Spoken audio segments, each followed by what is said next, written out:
Fourth grade का जो documents verification है वो आपका 11 मार्च से होगा। तो 11 मार्च से आपका डॉक्यूमेंट्स वेरिफिकेशन है वो मंडल स्तर पर होगा। तो मंडल मुख्यालय के ऊपर कौन सी स्कूल में होगा इसकी डिटेल है वो माध्यमिक शिक्षा विभाग के द्वारा कार्यालय संयुक्त निदेशक के द्वारा इसकी जो डिटेल है वो जारी कर दी गई है। मैंने आपको उदयपुर संभाग की बताई भी थी डिटेल कि आपका उदयपुर जो भी मंडल है उसका दस्तावेज का सत्यापन कार्य राजकीय बालिका उच्च माध्यमिक विद्यालय रेजिडेंसी उदयपुर में होगा। तो उसके बाद में काफी अभ्यर्थियों का कमेंट आया था कि जोधपुर मंडल का, बीकानेर मंडल का, अजमेर मंडल का इनका डॉक्यूमेंट्स वेरिफिकेशन कहाँ होगा। तो इन सभी की जो लिस्ट है वो हमने आपको हमारे टेलीग्राम चैनल के ऊपर डाल दी है। तो हमारे टेलीग्राम चैनल को आप ज्वाइन कर लीजिए, उसकी लिंक आपको नीचे कमेंट सेक्शन में दे रखी है। वहां पर आपको देखिए उदयपुर संभाग है इसकी लिस्ट भी डाल रखी है। तो सारे कैंडिडेट हैं, इनका नाम इसमें लिखा गया है, तो आप देख लेना। इसके अलावा आपका जो जोधपुर है, जोधपुर मंडल में जो भी जिले हैं उनमें आपका जो डॉक्यूमेंट्स वेरिफिकेशन है सभी कैंडिडेट का है government girls senior secondary school Sardarpura, ये आपका Jodhpur south near rotary circle Jodhpur. तो ये प्रातः 10 बजे से आपका डॉक्यूमेंट्स वेरिफिकेशन का कार्य है वो शुरू हो जाएगा। तो ये आप देख लेना, आपकी जो रोल नंबर है, आपका नाम है, आपके पिताजी का नाम है, कौन सी कैटेगरी में आप संबंध रखते हैं, आपकी डेट ऑफ बर्थ है, स्कूल है, सभी जो आपकी जानकारी है वो इस लिस्ट में दी गई है। इसके बाद में आपका अजमेर की बात करें तो अजमेर जिला, अजमेर जो मंडल है उसका दस्तावेज सत्यापन का कार्य होगा महात्मा गांधी राजकीय विद्यालय तोपतड़ा अजमेर, यहाँ पर आपके डॉक्यूमेंट्स वेरिफिकेशन का कार्य होगा। इसके अलावा बात करते हैं आपके बीकानेर मंडल की। तो बीकानेर मंडल में आपका जो डॉक्यूमेंट्स वेरिफिकेशन का कार्य होगा वो आपका कहाँ पर होगा, आप यहाँ पर देख पाएंगे office of joint director school education Bikaner range Bikaner. तो यहाँ पर आपका डॉक्यूमेंट्स वेरिफिकेशन होने का कार्य होगा। इसके अलावा अब बात करते हैं पर आपका जो फोर्थ ग्रेड का जो चेकलिस्ट है उसके बारे में। तो अभी जो अधीनस्थ बोर्ड है उसके द्वारा जो ऑफिशियल चेकलिस्ट है वो प्रोवाइड करवाई गई है। तो इसमें आप यहाँ पर देख पाएंगे पात्रता की जांच के लिए उपस्थित होते इसमें निम्न बिंदुओं को आपको ध्यान में रखना है। तो ये सारे बिंदु आपको मैं अलग से एक वीडियो में बता चुका हूं, पहले बता चुका हूं, ये लिस्ट अब जारी की गई है, लेकिन इसके ऊपर हमने पहले वीडियो बना लिया था कि आपको कौन कौन से बिंदुओं का ध्यान में रखना है। बिल्कुल यही जो चीज़ है वो मैंने आपको बताई थी, कौन कौन से डॉक्यूमेंट्स हैं वो आपको लेकर जाने हैं, कौन सी शैक्षणिक योग्यता के संबंध में। तो ये वीडियो आप देख लेना इनका, है ना। अपन सीधे चलते हैं अपन चेकलिस्ट के ऊपर। तो ये वीडियो अगर आपको कहाँ मिलेगा तो यूट्यूब में देखिए, आप यहाँ पर आएंगे तो यूट्यूब में ये वीडियो मैंने आपको प्रोवाइड करवाया था, ठीक है। इसमें इन सभी जरूरी दस्तावेजों के बारे में अपन ने बात की थी। तो अब आपकी जो चेकलिस्ट है उसके बारे में अगर अपन बात करें तो यहाँ पर देखिए चतुर्थ श्रेणी कर्मचारी भर्ती परीक्षा 2024 जांच हेतु चेकलिस्ट। तो ये जो पेज है वो आपको नहीं भरना है, ये पेज है वो नोडल अधिकारी भरेंगे। वहां पर जो आपका डॉक्यूमेंट्स वेरिफिकेशन करेंगे वो व्यक्ति है वो इस पेज को भरेंगे, आपको ये पेज है वो नहीं भरना है, ठीक है। क्योंकि यहाँ पर आप नीचे देखेंगे तो यहाँ पर देखिए हस्ताक्षर दल अध्यक्ष, जो 3 दल बैठेंगे वहां पर 3 व्यक्ति बैठेंगे आपके डॉक्यूमेंट्स वेरिफिकेशन करने का कार्य करेंगे। वो आप उनका नाम आएगा, वो कौन से पद पर है और पदस्थापन है उनका आएगा, नोडल अधिकारी की टिप्पणी आएगी और नोडल अधिकारी के हस्ताक्षर आएंगे। वो आपके सारे डॉक्यूमेंट्स चेक करने के बाद में वो यहाँ पर टिक लगाएंगे कि आयु मानदंड के अनुसार अभ्यर्थी पात्र है या नहीं है, शैक्षणिक योग्यता के अनुसार अभ्यर्थी पात्र है या नहीं है, मूल्यवान प्रमाण पत्र उसके पास में बना हुआ है तो वो पात्र है या अपात्र है। तो ये नोडल अधिकारी है वो खुद वहां पर ये इसके ऊपर टिक करेंगे, ये आपको नहीं बढ़ना है। तो फिर आपको बढ़ना क्या है, आपको ये बढ़ना है चतुर्थ श्रेणी कर्मचारी सीधी भर्ती 2024 अभ्यर्थी इसे स्वयं भरकर प्रस्तुत करे, ठीक है। तो ये आपको बढ़नी है, यहाँ पर आपका नाम, ईमेल, मोबाइल नंबर, ये जो चीज़ है ये सारी आपको भरनी है। तो ये एक पेज है, ये आपको भरकर लेकर जाना है। अब इस पेज को कैसे भरना है इसके बारे में अपन बात करते हैं। तो इसके ऊपर बात करें अपन तो यहाँ से देखिए ये पेज है आपका, ये आपको भरना है। इसको थोड़ा सा मैं देखिए जूम कर देता हूँ, ठीक है। इसको थोड़ा सा जूम करते हैं तो यहाँ पर अब बात करते हैं। यहाँ पर सबसे पहले आपको आपकी फोटो है वो लगानी है, आपकी फोटो यहाँ पर आ जाएगी, ठीक है। 5 पासपोर्ट साइज फोटो आपको लेकर जानी है, एक फोटो आपकी यहाँ पर लग जाएगी, दूसरी फोटो वो खुद जमा करेंगे। बाकी फोटो अगर वहां चाहिए होगी तो आप दे देना, वरना आपकी फोटो वापस आपके साथ में आ जाएगी, ठीक है। तो यहाँ पर आपको क्या अपना नाम लिखना है, जो भी आपका एबीसी नाम है वो आपका एबीसी नाम आप यहाँ पर लिख देना। आपकी जो ईमेल आईडी है वो आप आपकी ईमेल आईडी यहाँ पर लिख देना, जो भी आपकी ईमेल आईडी बनी हुई है, ठीक है। मैं एग्जाम्पल के तौर के ऊपर यहाँ पर लिख रहा हूँ, आपकी ईमेल आईडी आ जाएगी। उसके बाद में आपकी जन्मतिथि, जो भी आपकी जन्मतिथि है, जैसे मान लीजिए कि 1/1/2000 आपकी जन्मतिथि है, मैं एग्जाम्पल के लिए लिख रहा हूँ, आप देख लेना। अपनी जन्मतिथि आपकी यहाँ पर आ जाएगी। आपके रोल नंबर, जो भी आपके रोल नंबर है वो आप यहाँ पर लिख देना। उसके बाद में आपके मोबाइल नंबर आ जाएंगे यहाँ पर, ठीक है। जो भी आपके मोबाइल नंबर वो आ जाएंगे, ये मेरे नहीं है, पहले बता देता हूँ, इस पर फोन मत करना।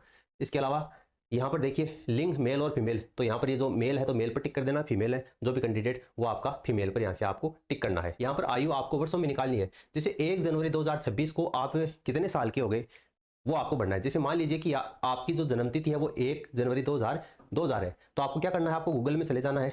गूगल में जाने के बाद में आपको एज कैलकुलेटर सर्च कर लेना है, यहाँ पर ये पेज आपके सामने आ जाएगा। जैसे 1 जनवरी 2000 आपकी डेट ऑफ बर्थ है और आयु की गणना किसके अनुसार करनी है, आयु की गणना देखिए यहाँ पर 1 जनवरी 2026 के अनुसार करनी है, ठीक है। तो आपकी जो डेट ऑफ बर्थ है वो अपन ने मानी है कि 1 जनवरी 2000 है, आपकी जो भी डेट ऑफ बर्थ है वो आप यहाँ पर लिख देना और आयु की गणना होगी 1 जनवरी 2026 को। उसके बाद में कैलकुलेट वाले बटन के ऊपर आपको ओके करना है। तो जैसे ही ओके करेंगे यहाँ पर डेट आ जाएगी 26 साल 0 मंथ 0 दिन। अपन ने तो वो सेम लिया था 1 जनवरी, तो वो 0 दिन और 0 मंथ आया है। आपकी जो भी डेट होगी उसके अनुसार आपका मंथ और दिन भी यहाँ पर आ जाएगा। तो 26 साल 0 मंथ और 0 दिन अपने अनुसार यहाँ पर आ गया। तो अपन को यही लिखना है 26 वर्ष 0 माह 0 दिन। आपका जो भी यहाँ पर आएगा वो आप लिख देना। उसके बाद में शुरू होता है आपकी चेकलिस्ट भरने का काम। तो देखो इसको ध्यान से देखना, आप विस्तृत आवेदन पत्र यानी स्क्रूटनी फॉर्म आपने भरा था, तो भरा है इसलिए आपको हाँ करना है। अब यहाँ पर ना का ऑप्शन क्यों दिया गया है? क्योंकि बहुत से ऐसे अभ्यर्थी हैं जिनके एसएसओ पोर्टल के ऊपर एसएसओ आईडी के ऊपर स्क्रूटनी फॉर्म का ऑप्शन नहीं दे रखा था, तो फिर वो भी डॉक्यूमेंट्स करवाने के लिए जाएंगे, क्योंकि दोगुना की लिस्ट में उनका नाम था लेकिन वहां पर एसएसओ आईडी पर उनका स्क्रूटनी फॉर्म है वो ओपन नहीं हो रहा था, तो वो भी डॉक्यूमेंट्स वेरिफिकेशन करवाने जाएंगे। वो आपको 100 रुपए का जो आपको पोस्टल ऑर्डर है वो लेकर जाना है, सचिव राजस्थान कर्मचारी चयन बोर्ड के नाम से आपको बनवा कर लेकर जाना है। तो अगर उन्होंने नहीं भरा है तो उनको ना करना है। बाकी 99% अभ्यर्थी है उनका ये स्क्रूटनी फॉर्म ऑनलाइन भरा हुआ है तो उनको हाँ करना है। ठीक है, जारी करने की तिथि यानी आपने जो स्क्रूटनी फॉर्म है वो कब भरा था, किस तारीख को भरा था, वो आपको यहाँ पर डालना है। जैसे मैं मान लेता हूँ कि आपने 15 मार्च को भरा है, तो 15 मार्च 2026 आपने जब भी ये ऑनलाइन भरा था वो आपको डेट है इसमें डालनी है। और कितने पेज हैं, जैसे मान लीजिए कि मैं एग्जाम्पल के तौर पर 5 पेज मानकर चल रहा हूँ, जितने भी पेज आपके इसमें थे वो पेजों की संख्या आपको यहाँ पर लिखनी है। उसके बाद में मैट्रिक यानी कि 10वीं की सेकेंडरी 10वीं की मार्कशीट और प्रमाण पत्र, ठीक है, ये आपको जन्म दिनांक के लिए चाहिए होंगे। तो ये आपके पास में है तो बिल्कुल है, यहाँ पर हाँ लिख देना। जारी करने की तिथि, अब 10वीं की जो मार्कशीट है ये कब जारी की गई है, मार्कशीट के ऊपर नीचे डेट लिखी हुई मिलती है, ठीक है, वो डेट आपको यहाँ पर लिख देनी है। और पृष्ठ की संख्या, तो 10वीं की मार्कशीट में कितने पृष्ठ हैं और प्रमाण पत्र दोनों को मिलाकर आपको जो पृष्ठ है वहां पर लिखना है। ठीक है, दोनों की मिलाकर पृष्ठ संख्या आपको यहाँ पर लिखनी है। मूल निवास प्रमाण पत्र, तो मूल निवास प्रमाण पत्र है आपके पास में है तो आपको हाँ करना है। जारी करने की तिथि, मूल निवास के प्रमाण पत्र के ऊपर जारी करने की तिथि लिखी हुई होती है, ठीक है, तो वो तिथि आप यहाँ पर लिख देना। और कितने पेज का है, 1 पेज का है तो वो 1 आ जाएगा। SC ST OBC का आपका जो कास्ट सर्टिफिकेट है वो उसके बारे में अगर आपके पास में है तो हाँ करना है। कब का बना हुआ है वो तारीख आपको यहाँ पर डाल देना। और कितने पेज हैं, तो 1 पेज में आपका बनता है 1 आ जाएगा। इसके अलावा आपका अन्य श्रेणी, ये सभी के लिए नहीं है, जो भी कैंडिडेट विधवा है, परित्यक्ता है या स्पोर्ट्स कोटे से संबंधित है या कोई विशेष योग्य जन है जैसे कि विकलांग है, ठीक है, उन कैंडिडेट का जो भी अन्य श्रेणी का प्रमाण पत्र बना हुआ है तो उनको हाँ करना है। बाकी जो भी कैंडिडेट है उनको क्या करना है, ना करना है, ठीक है, उनको ना करना है। और जिनका बना हुआ है वो तारीख लिख देंगे और जितने पेज का है वो यहाँ पर आ जाएगा। इसके अलावा आपने 2 मूल चरित्र प्रमाण पत्र बनवाए थे, अलग अलग राजपत्रित अधिकारियों से प्रमाणित करवाए थे ना, उनकी डिटेल देनी है। तो आपका बना हुआ है तो हाँ, और ये बनाकर ही लेकर जाना था, अनिवार्य था, तो आपका हाँ आ जाएगा। और किस तारीख को आपने बनवाया था वो तारीख आ जाएगी यहाँ पर। और प्रश्नों की संख्या कितनी है, तो 1 पेज के थे, 2 थे, इसलिए आपका 2 आ जाएगा। ठीक है, उसके बाद में वचनबंध प्रपत्र, वो कब आपने बनवाया था उसकी तारीख आ जाएगी, यहाँ पर डेट आ जाएगी, जो भी आपने बनवाया था यहाँ पर हाँ आ जाएगा।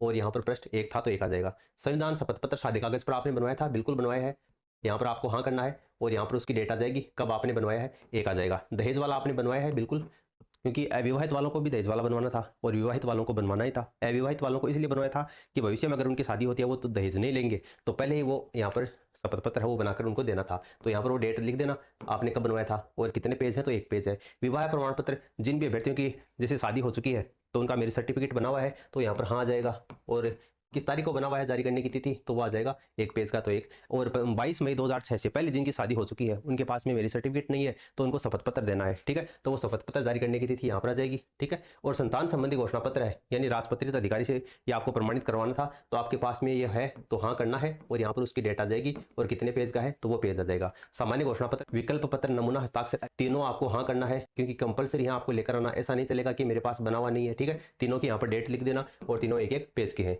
इसके अलावा स्वयं का फोटो पहचान पत्र, तो आधार कार्ड मैंने कहा था कंपलसरी ये लेकर जाना ही आपको। अगर बाय द वे किसी के पास नहीं है तो वोटर आईडी, ड्राइविंग लाइसेंस और पासपोर्ट लेकर जा सकता है, लेकिन मेरे ख्याल से आधार कार्ड है वो सभी के पास में अवेलेबल है तो यहाँ पर आपका हाँ आ जाएगा। और आधार कार्ड या उसके ऊपर तारीख लिखी गई है वो लिख देना और यहाँ पर आपका 1 आ जाएगा। अगर आपको समझ में नहीं आता है कोई चीज यहाँ पर इसमें समझ में नहीं आती है तो उसको खाली छोड़ देना।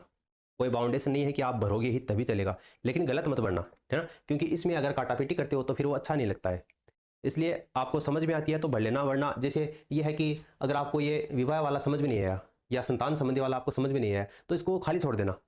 वहां पर वो बैठेंगे तो वो पूछेंगे खाली क्यों छोड़ दिया, तो आप बोल देना कि मेरे को समझ में नहीं आया। वो बोलेंगे क्या समझ में नहीं आया, तो बोल देना कि ये चीज़ है समझ में नहीं, तो वो खुद भर देंगे, है ना। इतना लोड लेने की आपको आवश्यकता नहीं है, जितना समझ में आता है उतना भर देना। वैसे मैंने हर एक चीज़ बता दी है इसमें और यहाँ पर बाद में आपको अपने साइन कर देंगे, ठीक है। और जो सभी जो डॉक्यूमेंट्स हैं इस क्रम में लिखे हुए हैं, पहले ये आएगा उसके बाद में ये, उसके बाद में ये, ठीक है। ऊपरी ऊपर तो आपको अपनी चेकलिस्ट लगा देनी है, उसके नीचे आपका स्क्रूटनी फॉर्म आ जाएगा, उसके नीचे 10वीं की मार्कशीट की फोटोकॉपी लगानी है, उसके नीचे आपका मूल्यवास लगाना है, उसके नीचे आपका ओबीसी वाला लगाना है, उसके बाद में अगर कोई अन्य श्रेणी से है जैसे विधवा परित्यक्ता व स्पोर्ट्स कोटे से है तो वो लगाना है, उसके नीचे आपका 2 चरित्र प्रमाण पत्र थे आपको वो लगाने हैं, उसके बाद में आपका जो वचनबंध है वो लगाना है। यानी जिस क्रम में आपके ये लिखे हुए हैं उसी क्रम में आपको डॉक्यूमेंट्स है वो आपको सेट करने हैं। सारे सेट करने के बाद में आपको सभी डॉक्यूमेंट्स के ऊपर आपको स्व प्रमाणित करना है, खुद के सिग्नेचर करने हैं, और सिग्नेचर वही होने चाहिए जो आप एग्जाम देने गए थे उस समय आपने जो सिग्नेचर किए थे, आपने एप्लीकेशन फॉर्म भरा था उस समय आपने जो सिग्नेचर अपलोड किए थे वो सेम सिग्नेचर आपको इनके ऊपर करना है। ठीक है, सिग्नेचर में आप गड़बड़ी मत कर देना वरना दिक्कत हो सकती है। ठीक है, तो ये चीज़ है जो आपको बढ़नी थी चेकलिस्ट के बारे में।